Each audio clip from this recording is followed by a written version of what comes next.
बरं तुषार, आपण प्रेक्षकांना दाखवतोय आतली दृश्य आहेत बैठकीची, कोर कमिटीच्या बैठकीतली ही दृश्य।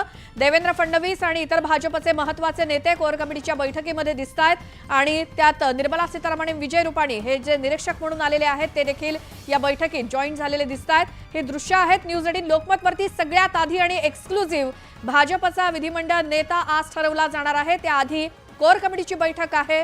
भाजपचे सर्व ज्येष्ठ नेते आमदार या बैठकीसाठी उपस्थित आहेत। देवेंद्र फडणवीस आपल्याला दिसतायत नेतृत्व करताना आणि त्याचसोबत सुधीर मुनगंटीवार सध्या ही सगळी प्रक्रिया समजावतायत। त्यानंतर देवेंद्र फडणवीस मार्गदर्शन करतील उपस्थित आमदारांना असं देखील आमच्या प्रतिनिधींनी सांगितलं। मात्र ही आता आतली दृश्य बैठकीतली दृश्य आपण प्रेक्षकांना दाखवतोय एक्सक्लुझिव्ह। सर्वात आधी न्यूज 18 लोकमतवरती भाजपचे सर्व बडे नेते या कोर कमिटीच्या बैठकीमध्ये उपस्थित आहेत।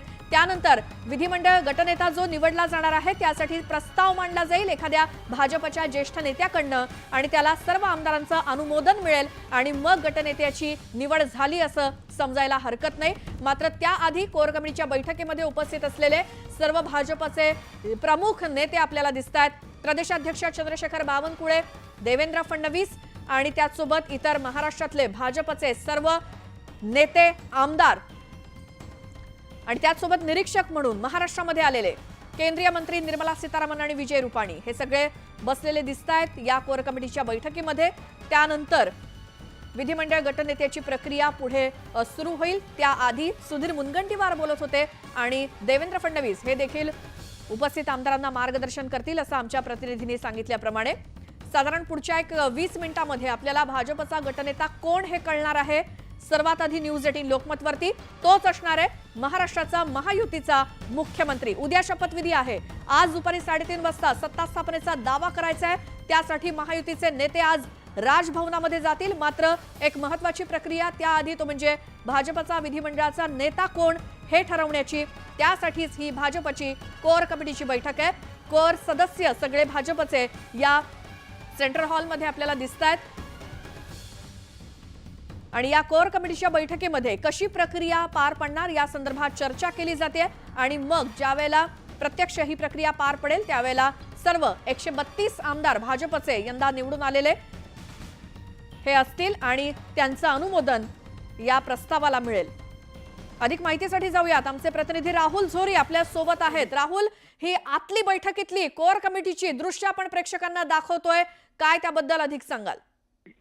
निवड प्रक्रियेच्या आधी भाजपची कोर कमिटीची बैठक अर्थातच याच बैठकीतून प्रस्ताव जो आहे तो विधिमंडळ भाजपच्या गटनेता संदर्भातलं नाव जे आहे ते प्रथम समोर येईल आणि यानंतर केंद्रीय निरीक्षक या संपूर्ण प्रक्रियेवर आपलं निरीक्षण नोंदवतील।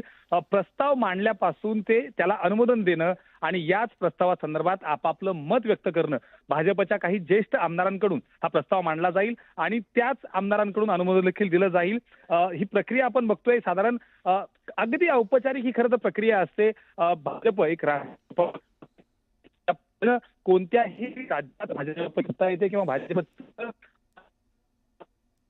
राहुल, आवाज येत नाहीये तुमचा। मात्र प्रदेश अध्यक्ष भाजपचे महाराष्ट्राचे चंद्रशेखर बावनकुळे यांनी विजय रुपाणी यांचं पुष्पगुच्छ देऊन स्वागत केल्याचं दिसतंय आपल्याला या कोर कमिटीच्या बैठकीमध्येच। निर्मला सीतारामन यांचं देखील स्वागत करण्यात आलंय या सर्व कोर सदस्यांकडनं, कारण ही पुढची प्रक्रिया याच 2 निरीक्षकांच्या उपस्थितीमध्ये महाराष्ट्रात पार पडणार आहे।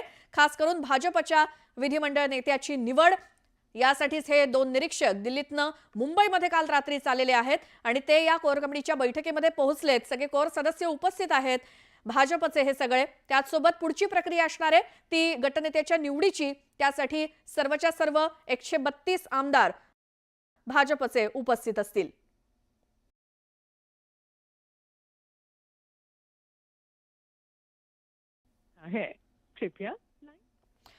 तर ही दृश्य आपण थेट बघतोय आणि एक्सक्लुझिव्ह दृश्य न्यूज 18 लोकमतवरती विजय रुपाणी आणि निर्मला सीतारामनजी यांचं स्वागत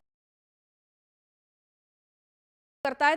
हे कोर सदस्य आहेत भाजपचे। गटनेत्याच्या निवडी आधी कोर सदस्यांची ही बैठक आहे। पुन्हा जाऊयात आमचे प्रतिनिधी राहुल झोरी यांच्याकडे। श्वेता, प्राथमिक जी प्रक्रिया जी आहे आपण बघतोय की सर्व ज्येष्ठ आमदार या व्हिज्युअल्स मध्ये बसतायत। सर्वात महत्त्वाचं म्हणजे एकाच सोफ्यावर ज्यांची गटनेतेपदी निवड केली जाऊ शकते याची वारंवार शक्यता जी आहे ती निर्माण झाली होती. देवेंद्र फडणवीस, चंद्रशेखर बावनकुळे, विजय रूपाणी, निर्मला सीतारामन ही सगळी मंडळी जी आहे ती एकाच ठिकाणी बसली दिसत आहेत आणि त्यामुळं ज्येष्ठ नेत्यांसमोर ज्या पद्धतीनं आपण म्हणतोय की चंद्रकांत पाटील या ठिकाणी आहेत, आशिष शेलार आहेत, विनोद तावडे आहेत, ही सगळी मंडळी आहे आणि काही वेळातच औपचारिक प्रक्रिया पंकजा मुंडे देखील या व्हिज्युअल्स मध्ये आपल्याला दिसतात. सगळ्यात पहिलं कोर कमिटीची बैठक होईल आणि याच कोर कमिटीच्या बैठकीमधून प्रस्ताव जो आहे तो दिला जाईल. त्यानंतर दोन्ही केंद्रीय निरीक्षक याबद्दलचं आपलं मत जे आहे ते नोंदवतील. प्रस्ताव दिल्यानंतर प्रस्ताव देशांकडून मांडला जाईल. शक्यता अशी वर्तवण्यात येते की चंद्रकांत पाटील किंवा सुधीर मुनगंटीवार या दोहोंपैकी एकाकडून हा गटनेते पदाचा प्रस्ताव जो आहे तो मांडण्यात येईल आणि त्यानंतर पुढील प्रक्रियेला प्रत्यक्ष सुरुवात होईल. प्रस्ताव मांडल्यानंतर आमदार जे आहेत आमदारांपैकी राधाकृष्ण विखे पाटील असतील, याचसोबत आशिष शेलार असतील, सुधीर मुनगंटीवार असतील, यांच्याच पैकी या प्रस्तावाला अनुमोदन दिलं जाईल आणि त्यानंतर यावर शिक्कामोर्तब जे आहे ते करण्यात येईल. एकंदरीत बघितलं तर भाजपचा विधिमंडळ गटनेता म्हणजेच महाराष्ट्राचा मुख्यमंत्री यावर काही वेळातच अखेर शिक्कामोर्तब होणार आहे. बरं राहुल, जर आपण पाहिलं तर भाजपच्याच गटनेत्याची निवड होणं इतके दिवस बाकी होतं. आता उद्यावरती शपथविधी आलाय. महायुतीमधल्या इतर 2 घटक पक्षांचा गटनेता आधीच निवडला गेलेला आहे. मात्र आज अगदी शेवटच्या क्षणी किंवा शेवटच्या दिवसापर्यंत ही प्रक्रिया ठेवण्यात आली आहे किंवा अजूनही व्हायची किंवा पार पडण्याची बाकी आहे. उद्या शपथविधी आहे. मात्र काय त्याच्या मागचं कारण असावं? आज लगेच गटनेत्याची निवड, कारण तोच मुख्यमंत्री असणार आहे, आणि उद्या लगेच शपथविधी, यामागे काय उद्देश असावा भाजपचा? श्वेता, एकंदरीत जर बघितलं तर शिवसेना आणि राष्ट्रवादी भाजपचे मित्रपक्ष आहेत. मात्र दोन्ही पक्षांच्या बाबतीत खास करून राष्ट्रवादी अजित पवार गट जो शरद पवार गटापासून वेगळा झाला आणि शिवसेना उद्धव ठाकरेंपासून वेगळी झाली, या दोघांही पक्षांना ज्या पद्धतीनं एक त्यांचं चिन्ह आणि पक्ष मिळाला. मात्र या दोन्ही पक्षाचे राष्ट्रीय अध्यक्ष जे आहेत ते एकनाथ शिंदे हे शिवसेनेचे अध्यक्ष आहेत, तर राष्ट्रवादीचे अध्यक्ष हे अजित पवार आहेत. त्यामुळं ज्या पद्धतीनं भाजप आणि 2 पक्षांची जी तुलना आहे ती या दरम्यान होऊ शकत नाही, कारण दोन्ही राष्ट्रीय नेते असल्या कारणानं दोघांनी आपापल्या पक्षाच्या निर्णय जे आहेत ते अगदी राज्य पातळीवर घेतले गेले. मात्र भाजप हा राष्ट्रीय पक्ष आहे आणि भाजपचा राष्ट्रीय अध्यक्ष किंवा केंद्रीय नेतृत्व जे आहे ते अर्थातच दिल्लीत असतं. त्यामुळे या प्रक्रिया जी आहे ते अर्थातच प्रक्रिया लांबली होती. अनेक तर्कवितर्क लढवले जात होते.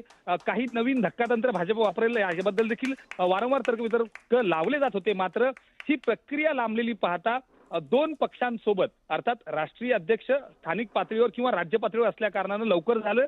दुसऱ्या बाजूला राष्ट्रीय पातळीवर भाजप असल्या कारणानं काहीसा वेळ लागला खरा, मात्र यामध्ये देखील अनेक अंतर्गत राजकारण.